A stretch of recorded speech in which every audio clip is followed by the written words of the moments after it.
And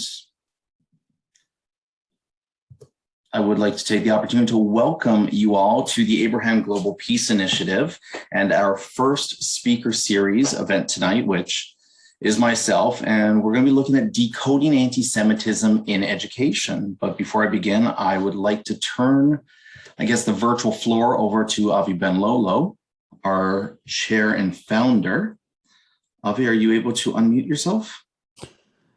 Thank you, Neil. Thanks for the introduction. Can you hear me? Yes. Okay, well, great. I won't take too long. First of all, good evening, everyone. Thank you all for joining us. Shana Tova to those of you who are celebrating, and Gmar Chatima Tova in advance. It's my honor to introduce Dr. Neil Orlowsky tonight to the group. What I'll do first is I'm going to read his formal introduction, and then I'll add a few more words about Neil, so the incredible person you're going to be hearing from in a couple of minutes. We're really thrilled that he's involved with the Abraham Global Peace Initiative. Dr. Neil Orlowsky holds a PhD in social justice education and comparative international development education from OISE. He has a certificate in international humanitarian law from the University of Ottawa and a master's of education in sociology and equity studies from OISE.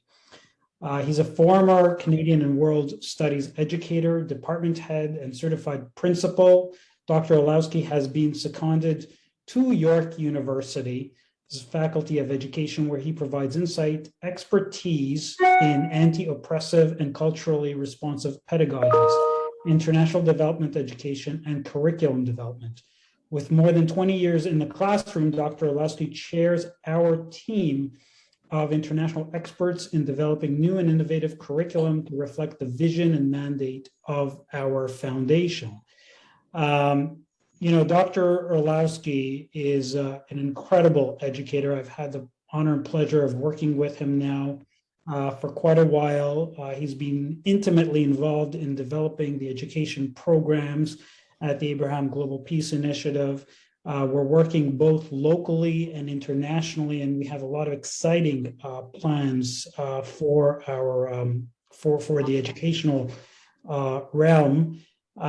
We held as well a committee meeting just a couple of weeks ago, and we're thrilled to have quite a number of educators involved with us. And I would just say that if there are any educators here who are not yet involved, please reach out to Neil and get yourself involved with this incredible initiative that will both function here nationally and internationally.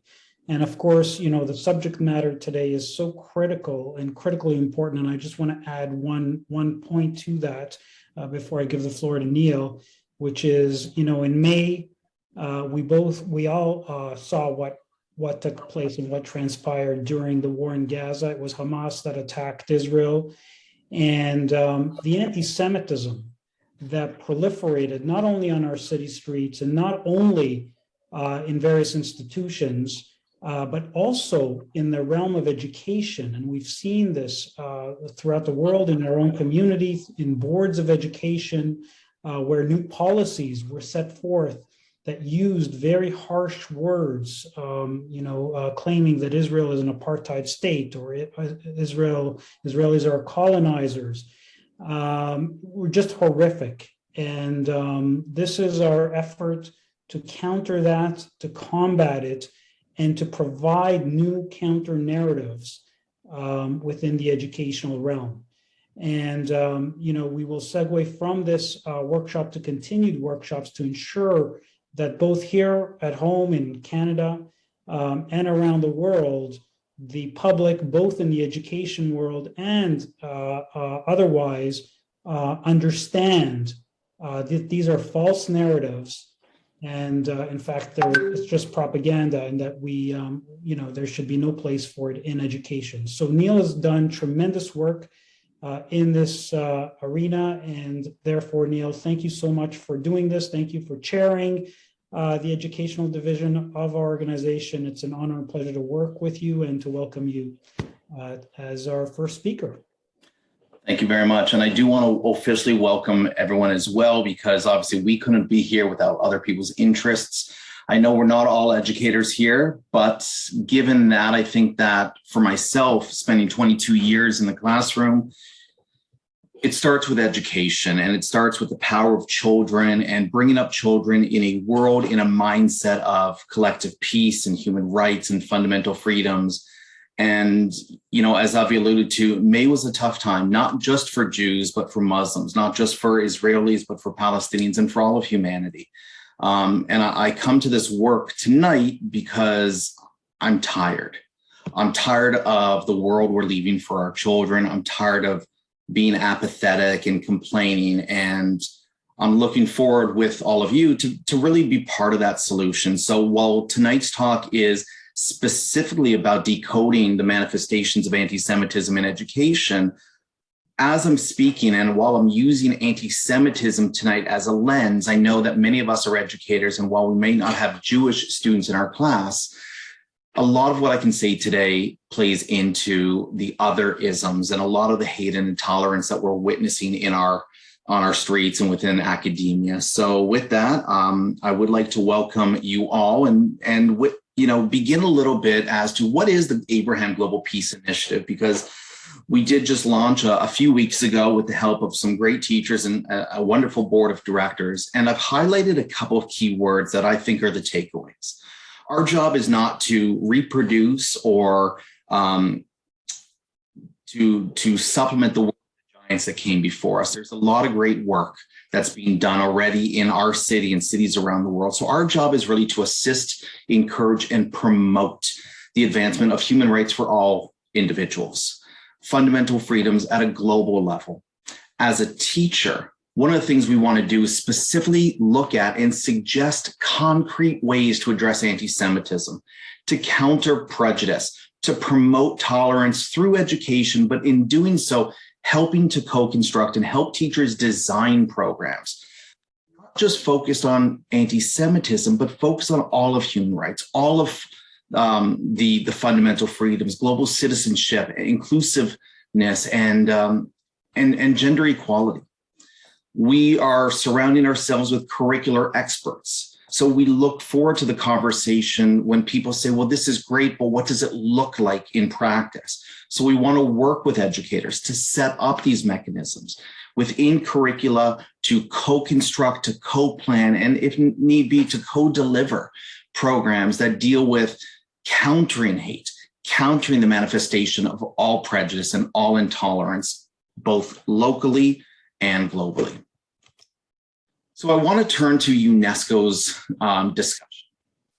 And they begin by looking at anti-Semitism, racism, xenophobia, all of the intolerances and discrimination, not just amongst Jews, but even amongst Muslims, Christians, the anti-Black racism, the anti-Brown racism, anti-2S LGBTQ. All of these isms, all of this hate is threatening not just who we are as individuals, but it's threatening the global fabric that holds us together. It creates this toxic climate where we are becoming othered, where we are creating allyships that really are binding one against the other. So much like UNESCO, what we're looking at doing is promoting dialogue, sitting down at a shared table where we can have mutual respect and understanding. The push is not to indoctrinate. The push is not to have everybody agree with us, but rather create an opportunity where we can sit down and listen. I don't have to agree with you. You don't have to agree with me. But it's this idea that we can at least converse. I can listen and provide that opportunity for you. So building on the work of UNESCO, that's really kind of where we're situating ourselves. But the truth is, though, today we're having some troubling times. Especially given May, I could tell you, and for my friends and even my students, May was a very dark time in my life, and May was a dark time for a lot of educators. We noticed that via social media, whether it be Instagram or Twitter or Facebook, there were a lot of single-sided narratives. There was a lot of talking points, but I used to say that with so much talking points, nobody was actually reading anything. The complexity of MENA, or the complexity of the Middle East and North Africa, and specifically the complexity of the Israeli-Palestinian conflict, didn't just start in May. It didn't start in 67 and it didn't start in 48. But what we need to understand as teachers, as citizens, and something we need to impress on our students is that the history of the Middle East is happening every day. That with every new incursion, with every new escalation, we are reflective of what happened before. This conflict, its relations, its history are so tightly bound that it's focusing not so much on a zero-sum game, but on the siege mentality that our students are being born into. So the first question I really want to ask everyone here, and this is, a rhetorical question, because words like genocide and apartheid and ethnic cleansing were thrown around a lot. My question to you is, as a teacher, if I were to ask you, can you define the term apartheid in the context in which it was intended? Can you define genocide? Can you define what is an ethnic cleansing? Or are we constantly regurgitating the same talking points? Do you understand the differences? Do you understand the mechanisms, the different definitions, the different traits and characteristics? Because while we hear people say that Israel is committing ethnic cleansing, Israel is committing genocide, my question is how? My question is, what does that look like? Why do we use terms like genocide and ethnic cleansing? And then are we even using them correctly, or are we using them because it's a catchphrase, it's a talking point, it's what's constantly being said? For me, it's not about being pro-Palestinian, it's not about being pro-Israel, it's not about being pro or anti. It's not a zero-sum game. It's about being pro-peace. It's about looking at the system in which we're borning our children into, in which we're educating them into, and asking if they're living their lives every day blaming others, whether it's on one side of a security fence or not, whether it's in Toronto or not, that our trajectory in life is based on someone else. The other thing that there was a lot of debate around is whether or not anti-Semitism is anti-Zionism and vice versa. Do we know what the term Zionism? Please do not hesitate to approach, to email me, to call me. I'm here for you all the time. It is very important. To mute people here. I will be happy to answer your questions because I know students are new to chat and it's. Sorry, give me one moment here. Okay, sorry about that. Should have turned that mic lower. The other idea, as I was saying, is that, are we able to define terms like Zionism or anti-Zionism? Are we able to identify how one is or is not anti-Semitism?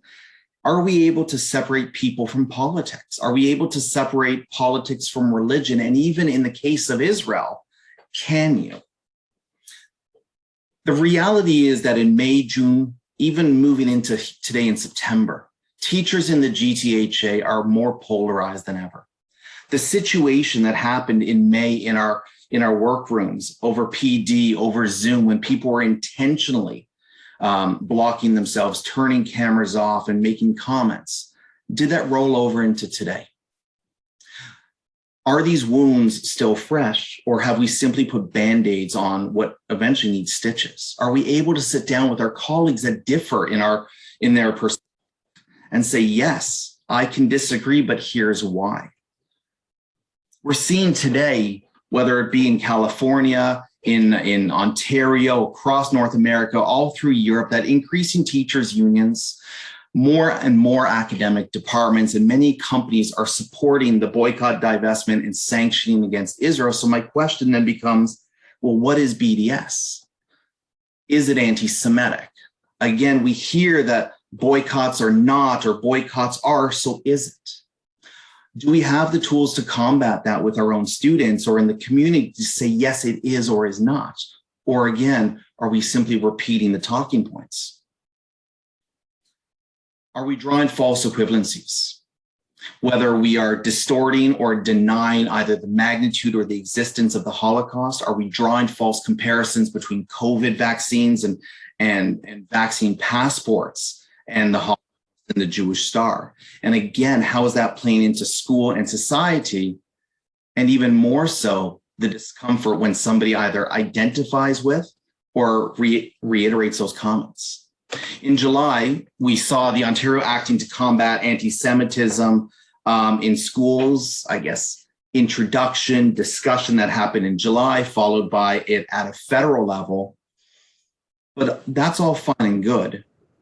In my classroom, whether it be in Thornhill or at York University, what does that look like?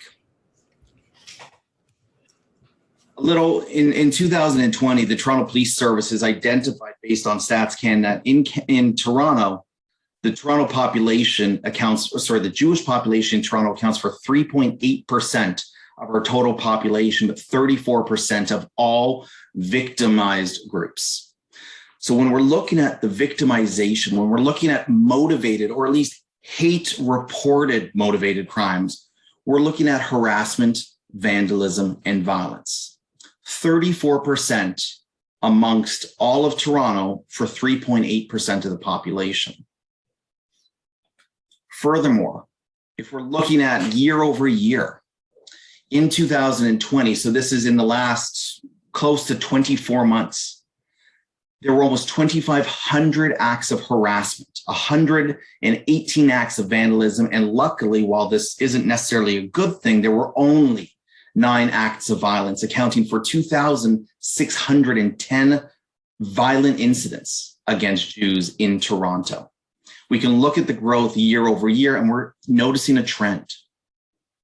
With vandalism acts kind of going up and down, the concern then becomes harassment. And for those of you who've been in my other talks, know that I often refer to the Jews and the Jewish community as the tolerable intolerable. So my question then becomes, are Jews and anti-Semitism, or in this case, anti-Jewish hate, becoming tolerable? Is it becoming normalized? When we're looking at anti-Jewish hate regionally in Ontario, between 2018 and 2020, hate crimes reported against Jews in Ontario have gone up by 44.3%. Now, obviously, Atlantic Canada is more concerning, but as I'm situated in Ontario, I can only speak for that. But Canada-wide, anti-Jewish hate has gone up over, almost 71% in the last 2 years. In a recent study about Twitter, between May 7th and May 14th, there were over 1,700 connections to Hitler should have killed the Jews in 7 days via Twitter. If we're looking at national breakdown among hate instances, we are looking at nationally, Jews and hate against Jews account for 43.3% of all hate incidents in Canada. This is concerning. So then my students say, okay, I get this, I understand the theory, but what does this look like? When we're talking about anti-Semitism, what does this actually look like? Because there seems to be a separation between policy and practice and people. And while I can understand what a definition of anti-Semitism might look like, and as a teacher, I can define it, what about when the students leave my classroom? Well, all you really need to do right now is look on the campaign trail. Over the last few weeks, we have seen more and more incidences of anti-Semitism, or at least Nazi propaganda, Nazi hate, and symbols of Nazism across Canada. We have seen more and more narratives over the last 22 months that Jews invented coronavirus. And even more recently, we're starting to see the Corona Jew badge, where some people via Instagram and some people via Etsy are trying to sell self-adhesive Corona vaccination or anti-vax patches, proudly to wear that I am vaxxed. But yet it's obviously symbolic to the Jews and Nazism. And as Marjorie Taylor Greene famously wrote just a few months ago, vaccinated employees get a vaccine logo, just like the Nazis forced Jewish people to wear a gold star. We're seeing this more and more via social media. So what role does social media play in perpetuating anti-Semitism? And we are seeing this not just today, but since 2014, former CNN reporter Adil Raja posting things like Heil Hitler, or the reason I support Germany is because Hitler was a German and he did good against the Jews. Israel is a cancer, people write. Or if you look yesterday, on the far left with Smurfette, the OG, their Jew is there for sure. But I want to then bring your attention to some of the political parties, two of which are candidates that blocked me this morning. Dan Osborne, who at the bottom wrote, was Auschwitz a real place? When I tried to reach out to him today, he blocked my Twitter, as did Sidney Coles, the NDP candidate, who repeatedly had spoken about Israel and the COVID vaccine. While they both issued apologies, my question is, how scripted are they and how heartfelt are they? When we look at things like the connection between equating Jews and Nazism, and while these pictures are nothing new, and many of the giants have posted these are the ways we in society are seeing anti-Semitism. When you equate the swastika with the Star of David, when you look at the vandalism act at Beth Shalom just a few weeks ago with the swastika, when we look at letters being sent to various synagogues that says the Jewry must perish across the 905 and the 416, when we look at along the 401 in York region that Hitler was right, when we see garage doors in Ossington saying blame the Jews, or we see them in the city of Vaughan, watch yourself. When we see vandalism inside garage that says watch your children, or we see boycotts for Israeli coffee bars across the city. Boycott Aroma. Now, this picture in the middle is taken from York University Student Center just a few months ago. And it was interesting to see that when I went to York today, there were still Boycott Aroma Espresso Bar today outside the soon to be opened Aroma Bar on campus. But then what about posters around Toronto that are asking for people to come out for the Nazi youth, to break the debt, love Nazism, not hate? The Nazi youth are here. This is Toronto. This is Toronto in 2020, 2019, 2018. When we see pictures of Max Eisen, a friend of the Abraham Global Peace Initiative, Holocaust survivor and speaker, with the word Achtung spray painted across his face. There is an intent here, whether it be ignorance, some inane act of amusement, or fear.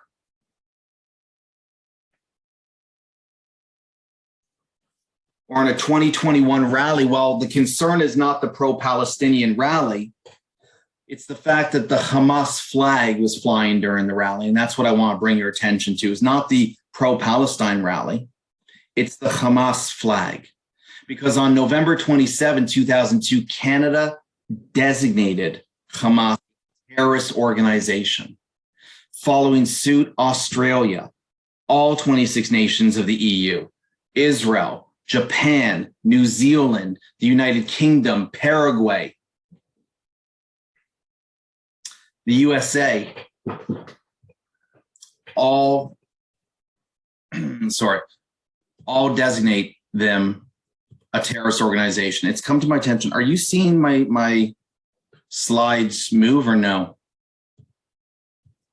I'm going to guess that's a no. Sorry, Neil, no. No, Okay. Neil, the slides aren't changing. Okay, so that is a bit of a problem. Give me one moment. Okay. Well, give me one moment here. I need to log out for a sec. I'm having an issue. I'll be right back.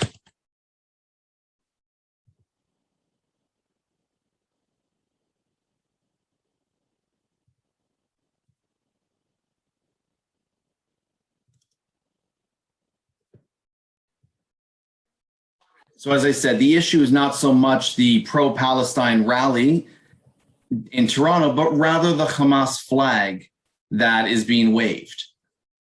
And the fear and the understanding of what the flag symbolizes, not so much the Palestinian flag, but the Hamas flag. Okay, fingers crossed. I'm going to call on one of you. Jonah, did you see my flag, my slide turn? Thumb up? Yep. Fantastic. Thank you. Okay, some of the other concerns, and this was noted during the Olympics, is when CBC went to commercial break during the Israeli athletes memorial or tribute for the Munich massacre. Other news outlets across Canada went to break during the Israelis entering the Olympic Stadium. What symbol, what notions about representation does this say when the world is meant to stand in solidarity, but let's cut to commercial break? If we see the University of Ontario Institute of Technology protest where they chanted "Jews are rodents" during Multicultural Week, and they tore down or attempted to block the flag of Israel with the Algerian flag. When we see on York campus during Multicultural Week, celebrated on June 27, 2020, one of the speakers amongst the First Nations actually wore a t-shirt that said "Anti-Zionist vibes only." Now, aside from that being extremely concerning, the other major concern is that January 27th marked the 75th anniversary of the liberations of Auschwitz. And so again, the questions of whether or not we feel safe on campus, whether or not Jews are welcomed, or are we again being tolerated? Concerns again in the Student Center for a poster that was said to come down in 2015, but in 2021 is still there. The issue not so much about a Palestinian and an Israeli, but rather the show of force, whether it be warranted, whether it be not, the idea of the rock against the Israeli state and this threat of violence, passing it by for every year that I was at York and passing it by this morning when I was at York.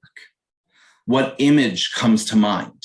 What is this saying for our students? And when year after year, donors and students in the community are reaching out to York University, but this poster stands, again, it plays into or further perpetuates the idea that we agree with this policy, that it's not an institution for everyone, rather some. I jokingly call this an annual dialogue because having spent 5 years at York, the scene on the right of the protests in Very Hall are very evident. This is from the protest last year. We see the YU divest. We see acts of violence that brought in weighing in of the prime minister, the mayor, levels of government, talking about the violence is unacceptable, that universities, that academia should bring forth shared narratives, encourage dialogue, not shout down with a larger megaphone. When we see in TDSB, and these are older pictures, but they play into the point where we have Jewish clubs on our campus, whether university or in high school, the Jewish club here having graffiti of swastikas, and I'm not going to repeat it, but F the Rothschilds and the symbol of the Jewish star next to the New World Order. When we see in Brockville, the vandalism of a sign that says no to spaces unsupervised to then be scratched out and written "No Jews" with a swastika. This is on school property.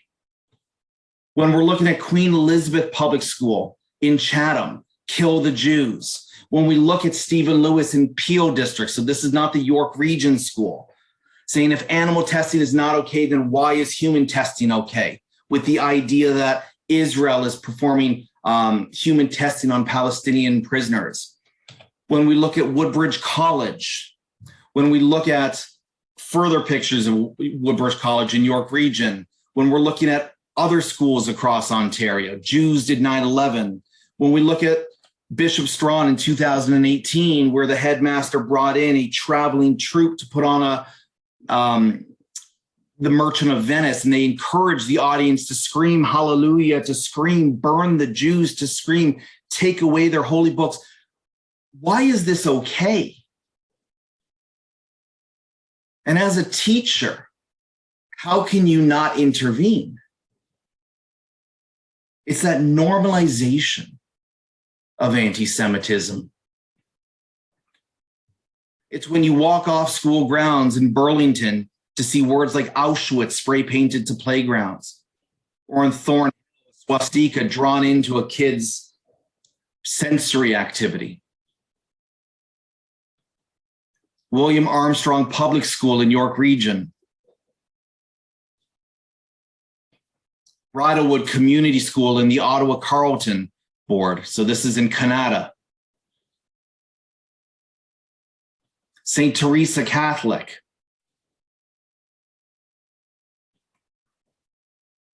Chalk markings upon entrance to the school grounds of Heil Hitler.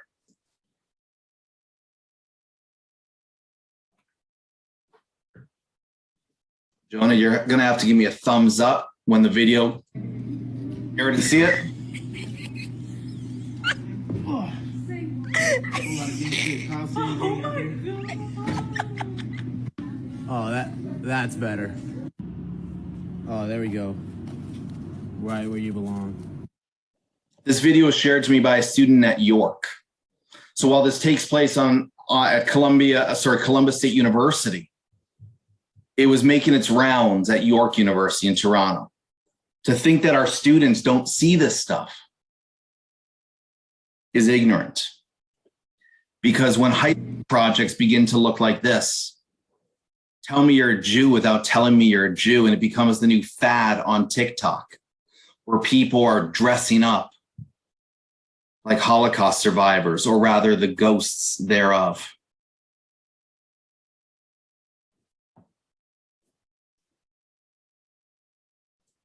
Or in Montreal, a TikTok video where in French, a man goes over to his oven and in French says, "I'm not Jewish, but I want to adopt one. I even made them a bed so they will feel at home." And he opens up the oven and you see a pillow and some sheets.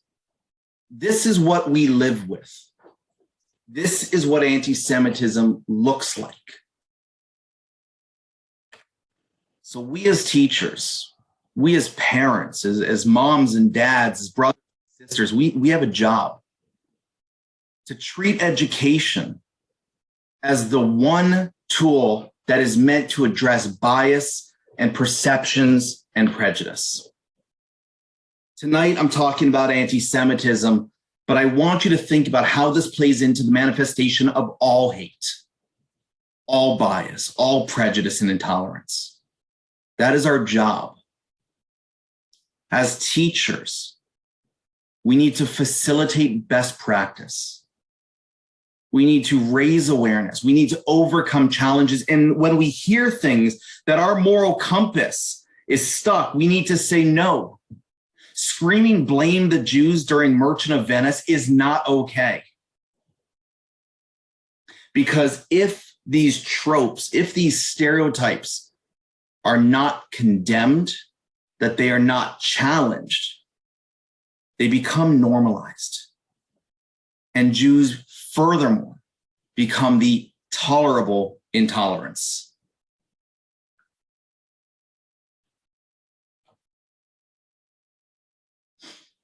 We have a problem in society. And this came really to the forefront in May, where society spent more time debating and defining what is anti-Semitism, and we began to lose sight of the social realities.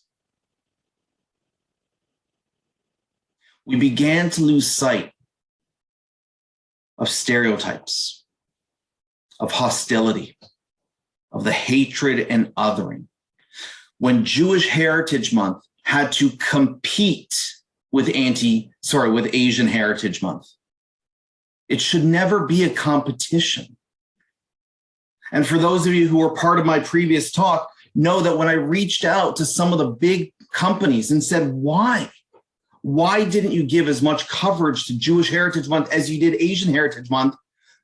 Company after company said they wanted to distance themselves from what was going on in Israel and the Palestinian territories.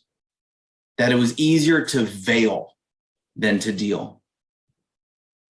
And so what happens is our students witness this. What happens is our friends witness this.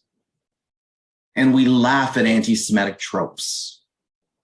The thing is, this is not solely a problem for me or for you or for every other Jew or Jewish community, because for anti-Semitism to grow, to become so vilely insidious, we don't even need the presence of Jews. And so what we do need is stronger education, and specifically stronger human rights education, stronger global citizenship framework, talking about contributions, not tokens.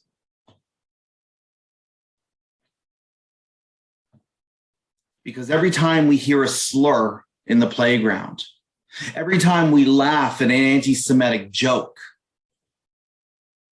we are reflecting on and we are embedding our own ingrained ignorance, confusion, and misunderstanding. We have a mathematical problem, though. I don't know what 6 million looks like. I don't know what 12 million looks like, 17 million. I understand what a massacre is. I understand what the death of 1 or 10 or 100, but 6 million, my brain can't fathom it. So there becomes a disconnect between what we're teaching our students, what we're talking about in reality, and what was the lived reality. We can't seem to comprehend. We can't breathe and touch and feel 6 million. And we see the pictures. And we watch the videos, and we go to the monuments, and we teach, and we teach, and we teach, but I still don't understand. I can't envision 6 million of anything. And so we go off into the playgrounds, we go off into our next class, our next office meeting, our next whatever, and disconnected is this harassment and discrimination and this violence. And what happens when your whole life, this is what you see?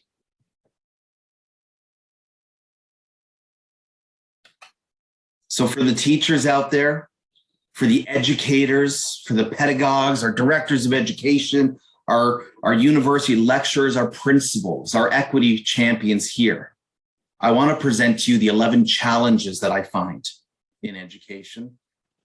But so often we always focus on the negative. What I want to do is look at the recommendations, how we can make it better. The first issue I think that we have is what I call Ashka normativity. Not all Jews are white. Not all Jews are European. And so I think when we talk about anti-Semitism, when we talk about Judaism, when we talk about Israel, we are negating an entire history, the diversity, the specificities of the Jewish identity. We are ignoring the Lemba of Zimbabwe and South Africa and Mozambique and Mali. We are ignoring the Beta Israel of Ethiopia or the Igbo of Somalia and Ethiopia and Dujbati. We are ignoring the Igbo of Nigeria. We are ignoring the Yambo of Tanzania, but even more so, or equally important, we are ignoring the Jews of the Kaifeng region of China. Not all Jews come from Israel. Not all Jews look like me. We're not all white. And so there's this Ashka normativity that we can't connect, that when we often come when we cross paths with Jews that don't look like us, the first comment is, when did you convert? There's a diversity of Jewish identities that is often poorly understood, and it's confused with conversion and other religious, cultural, and ethnic dimensions. Judaism, for me, is an ethnicity more than it is a religion. And so the recommendation of how to combat that is promoting an understanding of diversity of people. Look at tribes, look at cultures, not just of the Jewish culture, but people in general.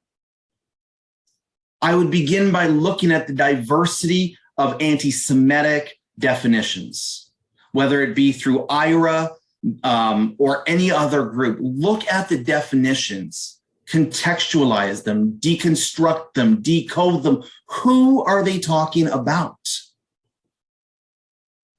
And then from there, how might we counteract it within the context of diverse identities? If a student says, well, I thought all Jews came from Germany, how do we combat that in our classroom? The second challenge I think that we often have in our classrooms is that we often treat our classrooms as an extension of the wider community, but then try to get through curriculum. There is no doubt that classrooms are an extension of the community, that students learn socially, culturally within the community.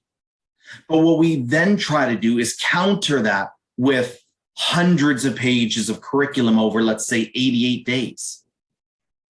We can't treat classrooms as an island, and we can't simply shut the community out, but rather we need to embrace it. We can't be blind of the wider environment, but we need to be mindful that what they learn in the environment is coming into the classroom and vice versa.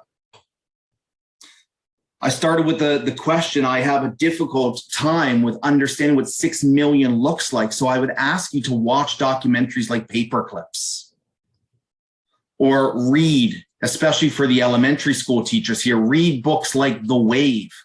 When somebody says, okay, I get it that Hitler did A, B, and C, but let's be honest, how did one person do it?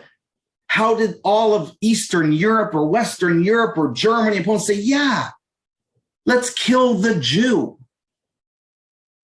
And we can draw connections, not false equivalencies, but connections between narratives, the words we speak, devaluing people, whether it be with the Holocaust, whether it be with Rwanda, whether it be with Armenia, and look at the role of language.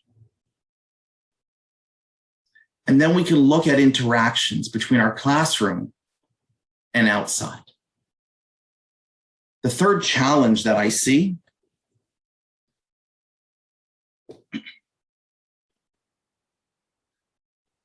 is the internet. We use the internet for everything today. And the internet today increases the profiling of anti-Semitism, but the spreading of all hate. In our classrooms, in our offices, in the courtrooms, everywhere we go, it is used as a source of information, and social media is a part of our lives. The problem with it is all it does is it recycles and reinforces tropes about the other. And while it does that, too often it remains passive in the actual effects of anti-Semitism, hate, and prejudice. Whereas the internet may highlight, might profile the spreading of hate, it's specifically through social media where hate is being targeted. So how can we counter this?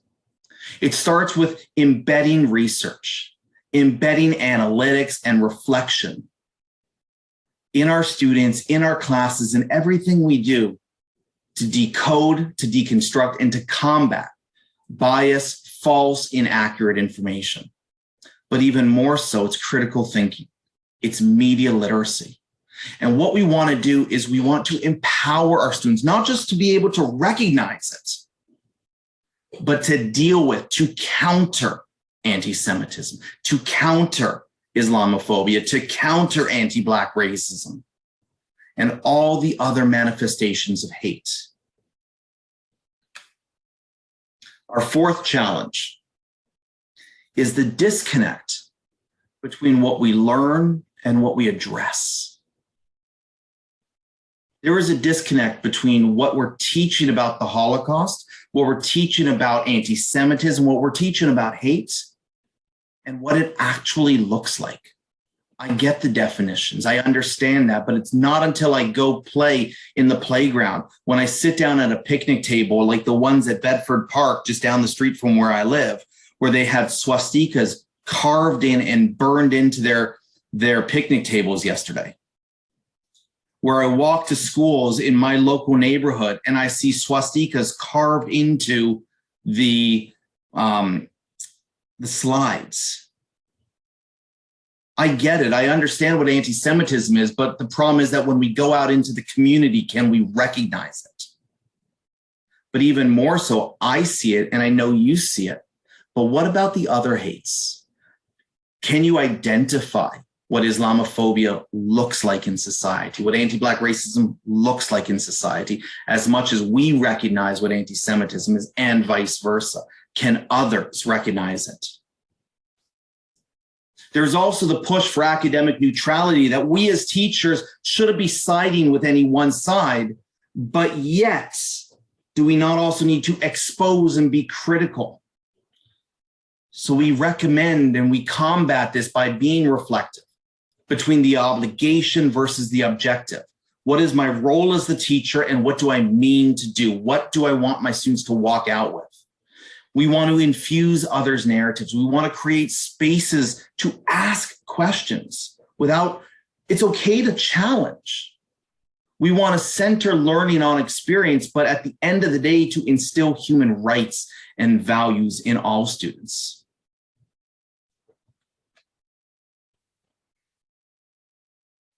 Whoops, sorry. Too many things going on here.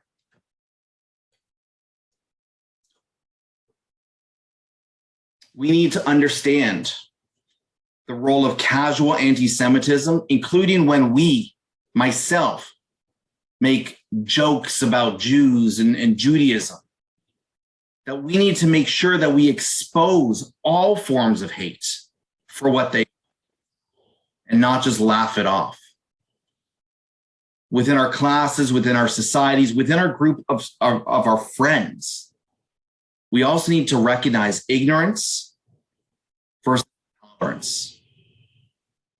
Somebody making a ridiculous, inappropriate, or for lack of a term, stupid joke, trying to be funny, versus an expression of prejudice. And then we need to identify where that fits within the continuum. And so again, it's about challenging. Do you mean all Jews or you just mean me? And ask them these questions, challenge them. And so the recommendation here is provide materials where students can actually develop a lens, where they can identify thinking, speaking, and acting. We don't want to reproduce bystanders. We need people to stand up and say, no, that's not okay. We need to understand the connection between the Holocaust as really, for us, as the foundation of human rights, the one time the world knowingly knew what was going on and turned their back. This is not to say that what happened in Armenia amongst the Armenian people was not a genocide, but it was the Holocaust that really brought this to the world's attention, and the world made a choice to turn their back or to open their doors. And so we have a duty to treat the Holocaust as the foundation of human rights education and to counter denial and distortion, and to teach the difference between perception and understanding, and provide students with not just historical forms of anti-Semitism, but how those tropes have reemerged today.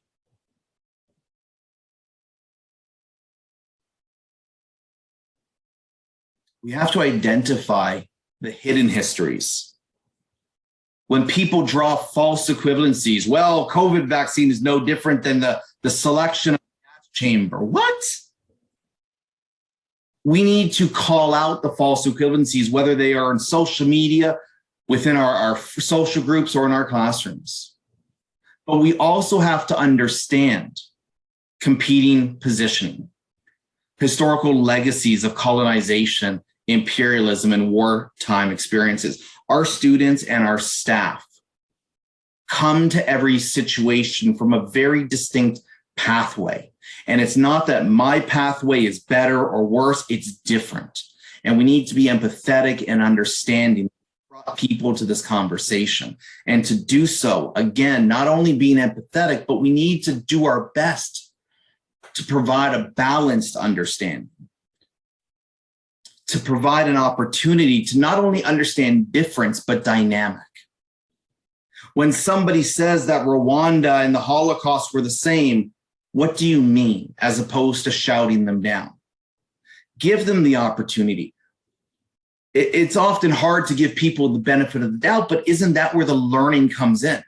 Because what we're noticing and what we have noticed in May and June and July is it's the person with the biggest megaphone that gets to talk, not necessarily the person with the facts.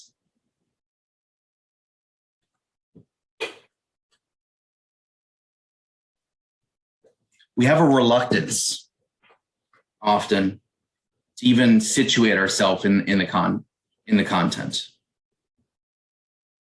Sometimes we have a reluctance to recognize that Canada is not innocent. And so we have to have these uncomfortable conversations, whether it's our law system, our legal system, our politics, our economics, our whatever. And sometimes we shy away from topics because they are uncomfortable. But we need to look to yesterday in order to figure out where we're going. And we need to support people in being uncomfortable. That it's okay to ask questions, and it's okay to ask the wrong questions. As long as we can identify where we go, we need to critically assess.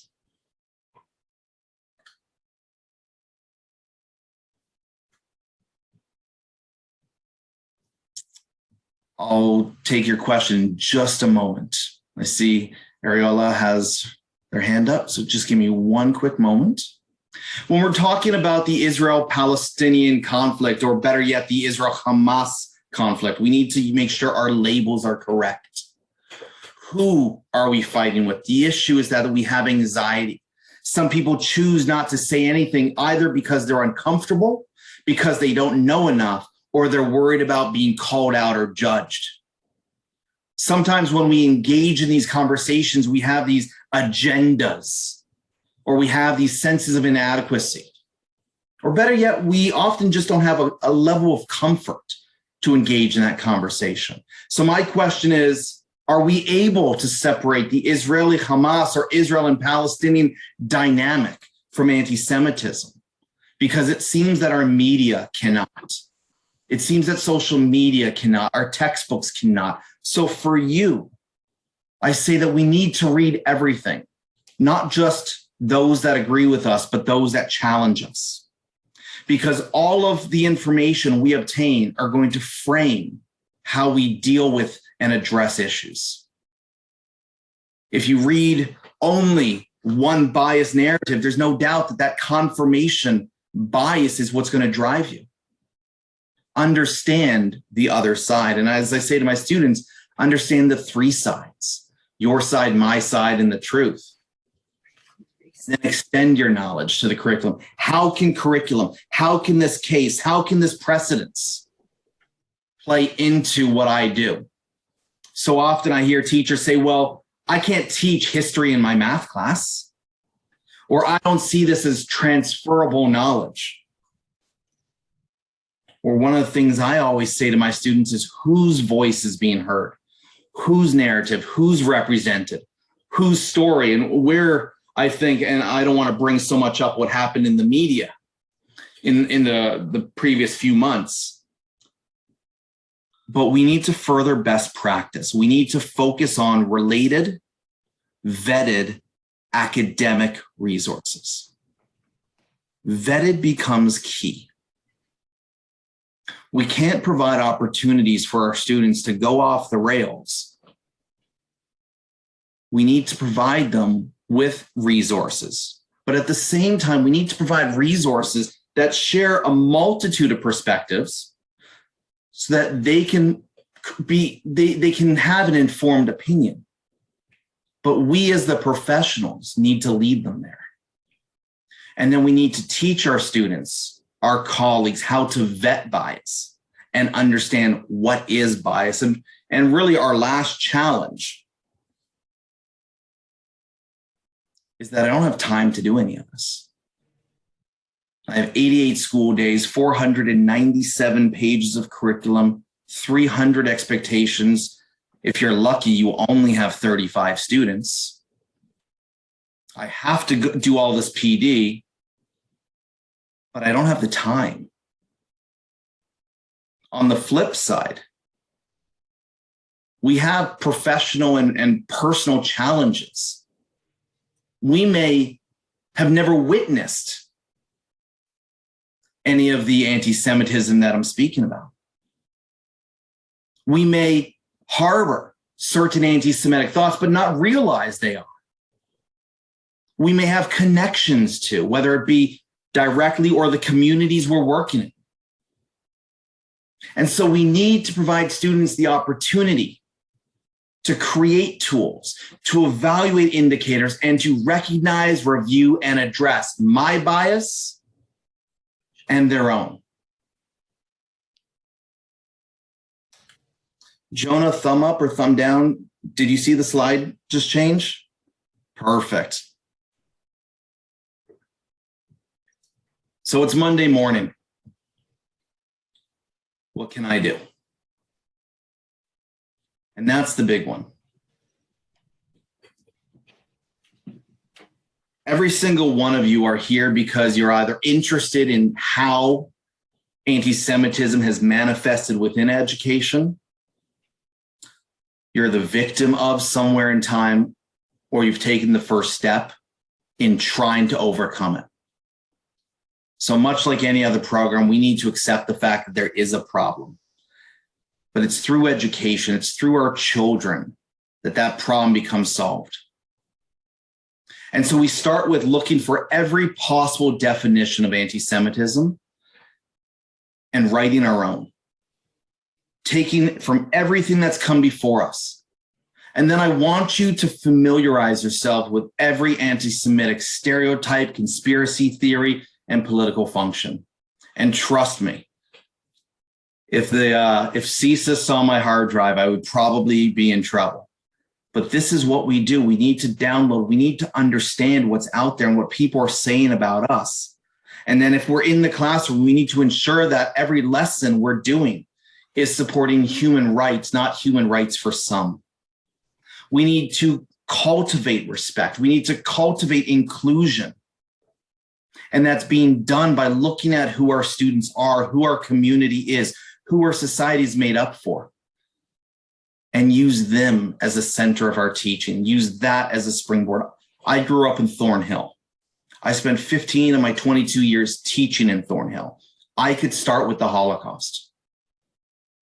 But that conversation can't be the same in Scarborough or in Burlington or in Coburg or in Sioux Lookout. We need to make it student-centric, start with their experience, and from that, scaffold, layer, teach, and draw connections, not false equivalencies. We need to integrate, promote, incorporate, and utilize what we're talking about. It needs to be human rights focused, not just language focused. It needs to be the foundation of connecting democracy and peace and gender equality and global citizenship. We need to build resilience and not offense. We need to be fact driven. We need to show students that if they are on social media, and let's be honest, they are, what happens when, not if, they encounter anti-Semitism and how to counter it, as opposed to just simply how to consume it. We need to talk about and emphasize the concerns the dangers of fact distortion and utilize education, research, analytics in pushing our students forward. Think about what you're teaching. Think about who you're teaching.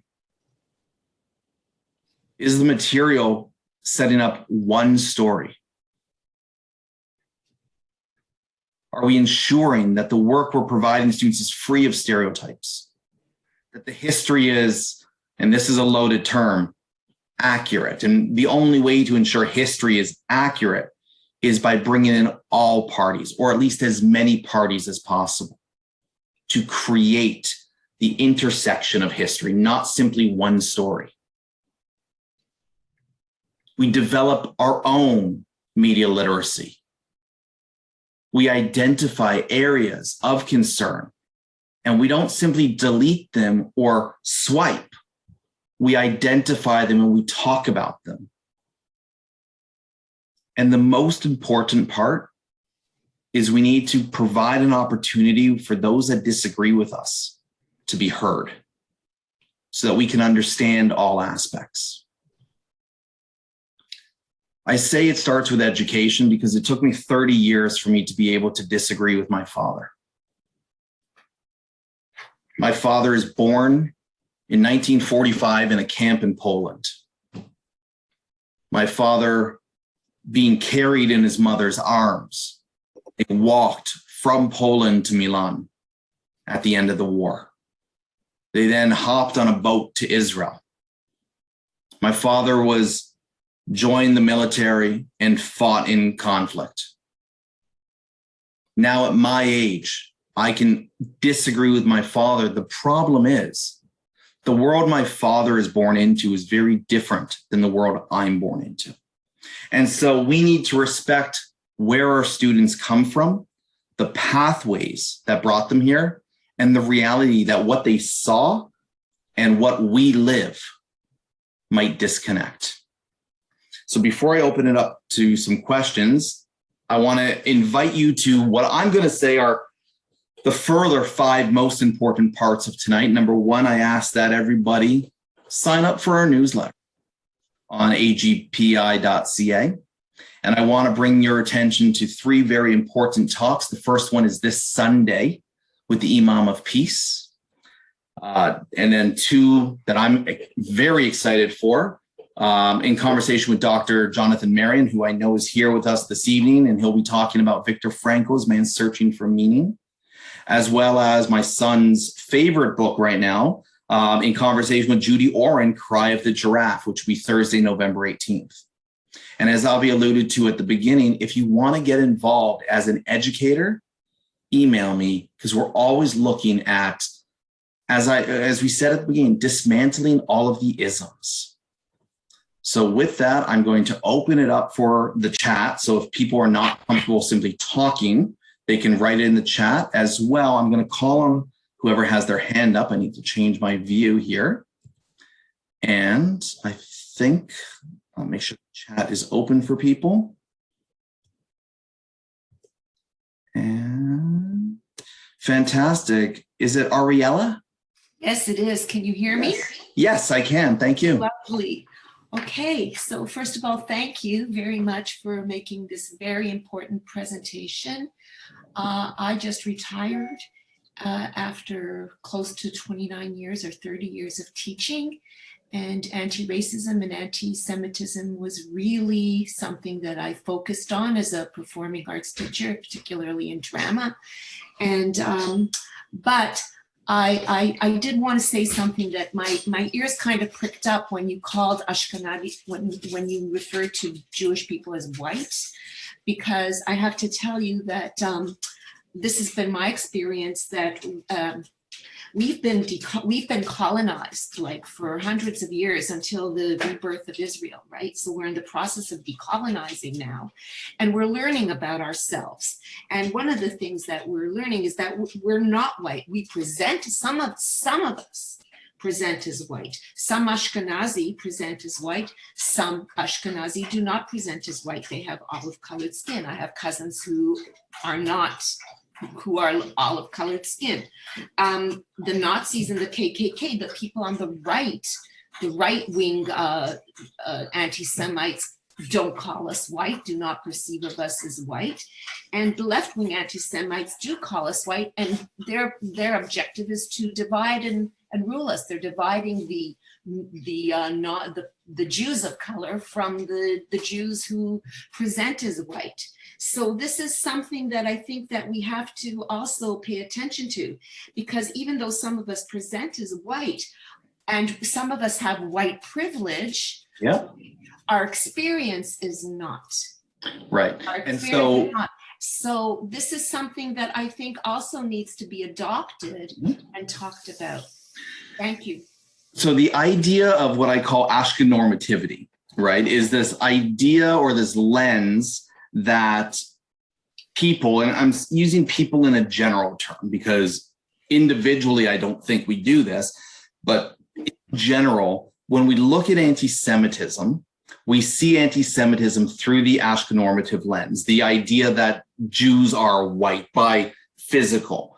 And at the same time, we need to understand that Mizrahi, Sephardic, the non-white Jews per se, or the Jews that are not necessarily functionally or white passing Jews, have a whole other layer of ism against them, right? Whether it's the anti-Black racism on top of anti-Semitism, where it's a double whammy, right? And so we have to then look at how that then plays into, and so I would turn a lot of people to the work, and I always quote, and I know my students are going to roll their eyes because I always talk about this, but the work of Frantz Fanon, and specifically his book, Black Skin, White Mask, because I think that plays into a lot of the deconstruction of Ashkenormativity, the fact that we, even as Jews, can be white passing, but there is also a lack of full acceptance.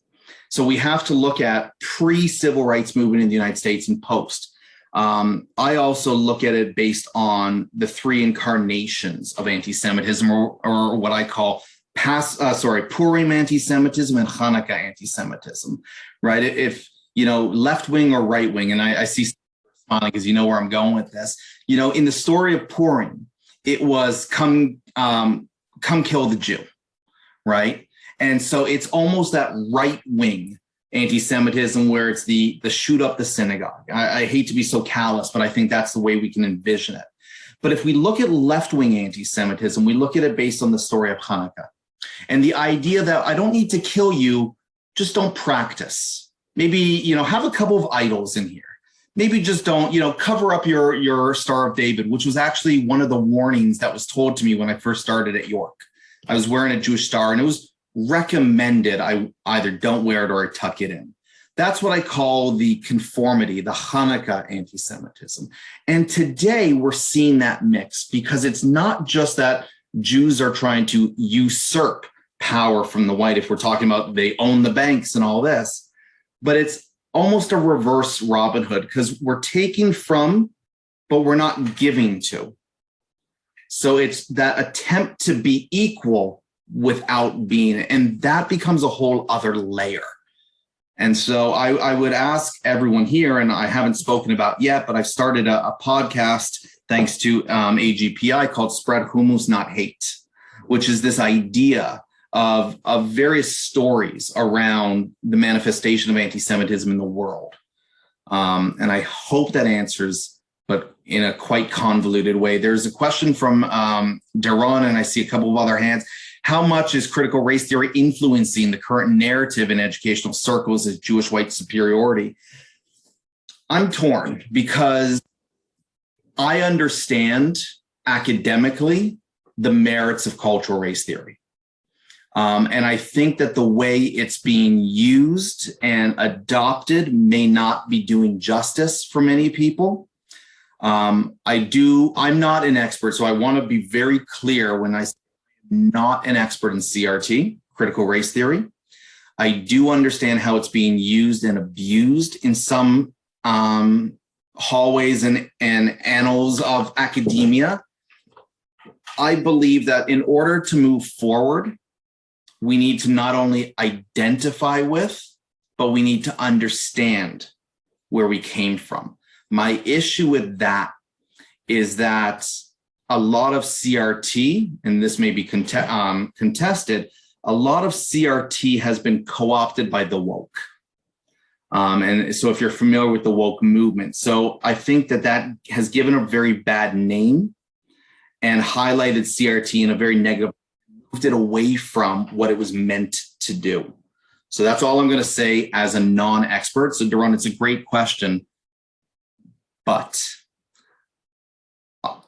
the term superiority is often moved for supremacy. So Jewish white supremacy. And I made a comment that when somebody talks about white supremacy, as a Jew, I hear that differently. Because white supremacy to me are hoods and burning crosses, as opposed to power relations. So again, it's understanding, contextualize, and experience to who we are. And so throughout this talk, I've talked about the idea of we need to be cognizant of the pathways that brought our students to our classrooms. We need to be cognizant of who our students are, their lived experiences, as well as our own colleagues and what brought them here. Because while we might all be, and I'm going to use this term, privileged to be here, whether for Mary it's 2 o'clock in the morning, for some of you, I know we're all across North America and some of us are in Europe, we're privileged to have a strong enough internet connection to be listening to this talk and have this free time to listen to some guy talk. But it's how we got here is different. That we need to, I think, understand. Jonah. Yeah, so, it's super important to understand where students are coming from and their backgrounds and their personal narratives, but also to be mindful of where they're going.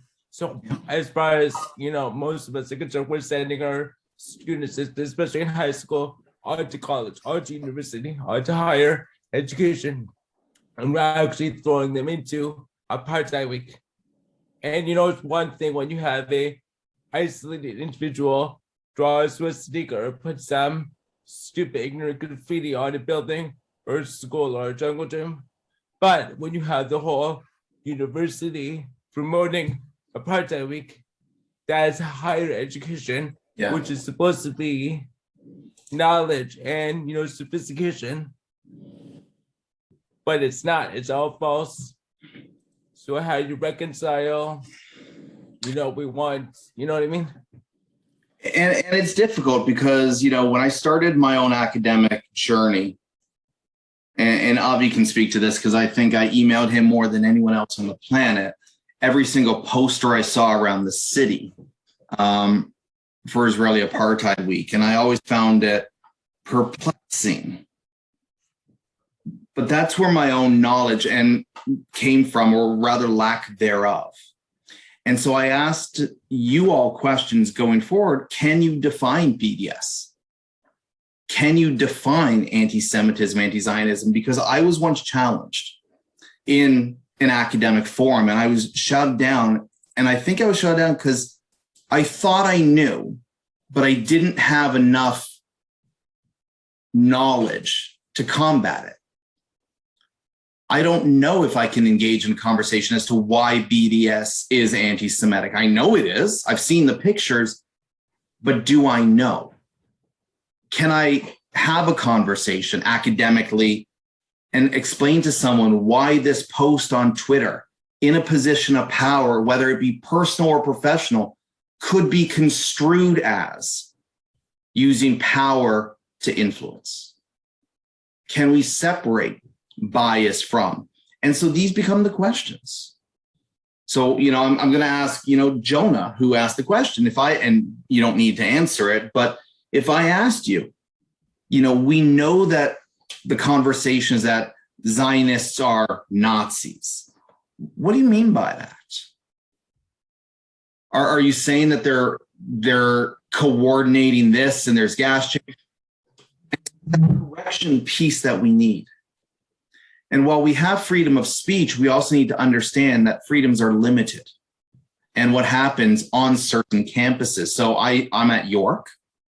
York is an abolitionist approach to education. And so we need to understand that certain schools come with certain schools of thought. And it's not right or wrong. So where do we fit within that? And how do we counter it?